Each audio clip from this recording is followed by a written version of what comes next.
What in the hell is Pentiment? Well, I've played it, and I gotta be honest, I'm pretty much wondering the exact same thing. If a game has to be rated on just the sheer what the hellness of its ideas and presentation, Pentiment might be an instant buy. But why would you buy a game where the majority of what you're doing looks like this? That's because Pentiment plays out as a generational murder mystery and a game that, unlike many others, merges the graphics into the gameplay and story in a way that makes its presentation vital to the Pentiment itself, the pertinent points it's trying to make. It really couldn't be any other way, and there's something very magical about that. Is it good, though? In this review, I'm going to explain why you may or may not want to jump into Pentiment and what exactly it is. Subscribe if you like no BS reviews. It helps the channel. Let's do it.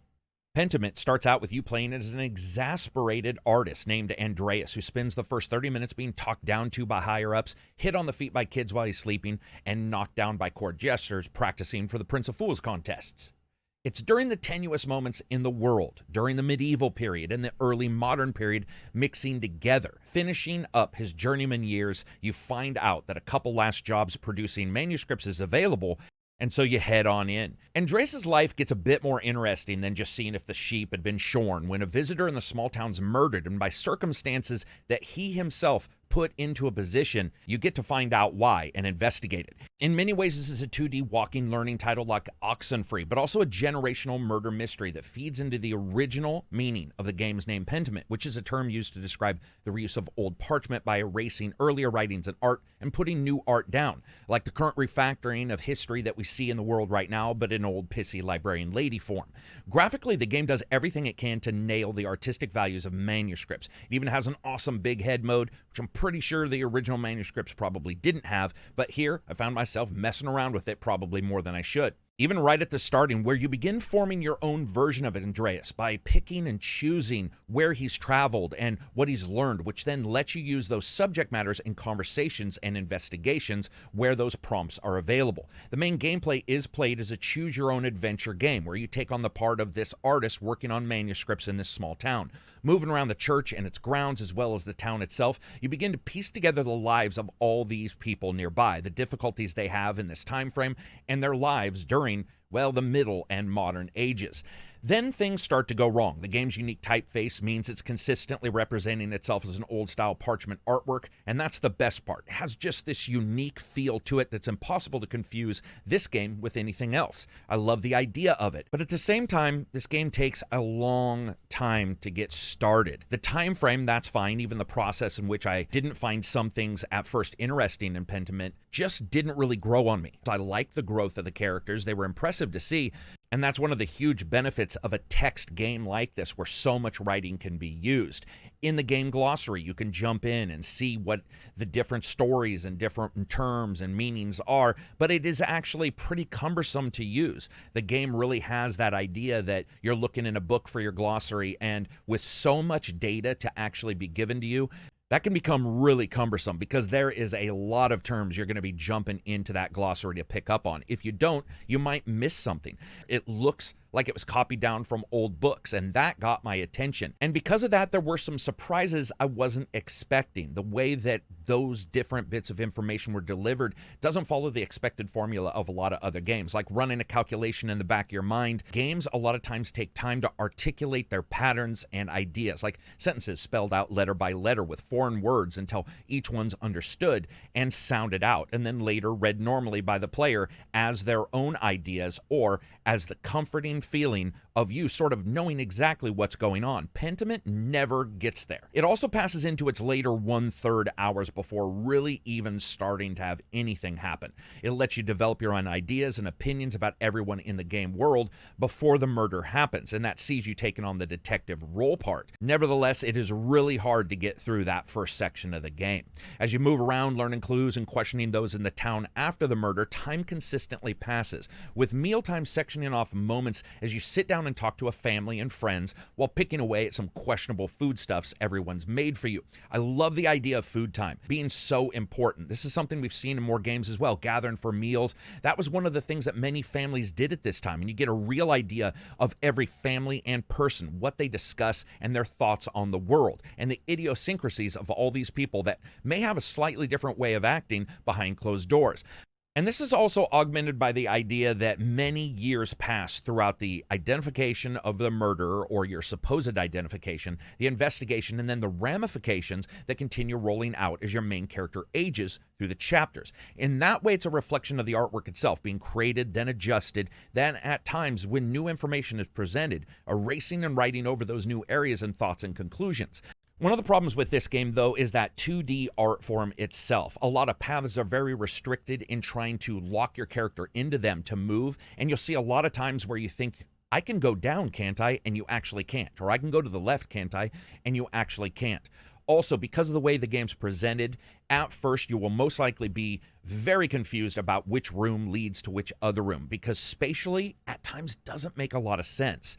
Those things can be worked through, though, because you are playing a title that is a very long-term murder mystery, something that we don't get in a lot of other games. So when you look at the gameplay and you start identifying what you know about the different people who could possibly done the murder, as well as what you've learned in the past and using those skills to get or glean more information from the world around you, that's a very cool part. It's just that, man, I wish this thing had started rolling out a little bit more interesting stuff in the first 1 to 2 hours. And one of the things that augments this, but also helps it in a way, which is very weird, is the audio and voice presentation. Well, or lack of it.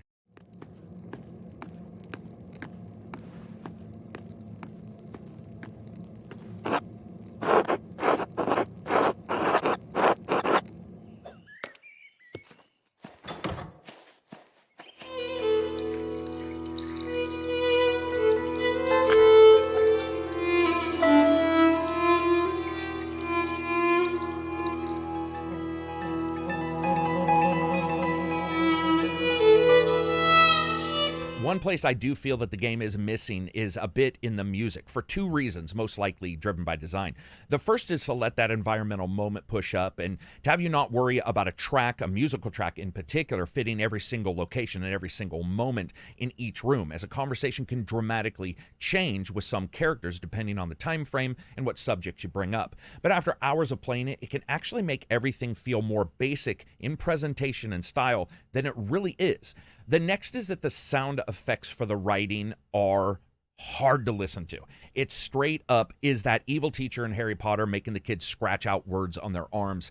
It's really disconcerting from the very start, and with every single character talking in that scratchy calligraphy, brusque point of paper and pen meeting together, it's gonna set some people off instantly. Luckily, you can go in and adjust some of those levels, but that is something that I can see a lot of people, when they first hear that, maybe it's an ASMR thing and some people like it, but for me, it was rough sounding for such a long period of time. And that was also added to by the lack of voice. It's absent from Pentiment, and that's most likely due to budgetary reasons. You can turn on the text-to-speech options in the game if you want to, so it can be read for you, though. Without voice, the game can feel almost barren because it doesn't really have a ton of music either to speak of. But is it fun or is it not fun? This is going to be an odd one. It's ballsy as hell to put out a game and say to hell with everyone. This isn't directly interesting in a particular way to anybody. And I give it major props that it never tries to. There's no worry at all on this game's part to embrace a new player. And that is because it is a passion project from the small team working on it. This is a little bit like a group talk on Twitter where you go in, there's not many people there, but somebody's just laying it down and you find yourself in there just because you're interested in the topic matter, or maybe you're not and you're just trying to figure out why other people are. While these games always speak to me, always. Pentiment never did. It just never got off the ground, which is interesting because I actually like the various ways, worlds, and time frames that this is set in. It could be the extended period of time that you have to spend before much of anything happens, but that could be the delicious appetizer for the main meal for other players. Also, to me, this is one of the reasons why Game Pass or other services that allow for weirder choices for games to be made instantly shows its worth. This is a game that's been discussed and pitched for some time and was not made until now. I'm stoked for that. Even though I didn't love it, this is exactly how it should be. And the idea to see these kind of games coming out, whether it be indies or teams, smaller teams, in these bigger developers making it, that is sweet. Is it worth downloading and playing on Game Pass? absolutely, you can jump in if you're already paying for Game Pass. For 20 bucks, I would say that you have to really look at the time frame, the art direction, and you have to be okay with a no-frills presentation in any way, shape, or form. But for those without a good deal of love for choose-your-own-adventure games, just moving through a game, clicking on things, and having an extended time frame where not a lot happens and you're just sort of learning about a world, and what I would say is a pretty slow and unresponsive HUD, even though that is what they're trying to deliver to you, this game may be one that you'll want to wait for.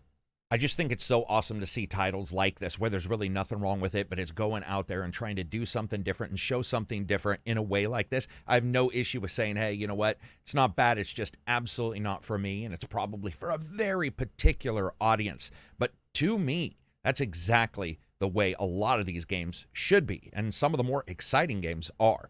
So I hope you guys like these videos. If you do, give it a thumbs up. If you don't, give it a thumbs up and subscribe. Make sure to check out the Patreon. We got all kinds of stuff there. Peace out. You're going to see a ton of videos from me. We've got 2 or 3 reviews coming just this week. Indie video. If you have any indie games, put them in the comments if you want me to look at some indie games and try to put them on the list. We got the November games list coming up, and of course, some very big reviews. You can easily tell what those would be, but they're under NDA right now. Peace out and enjoy the rest of your week.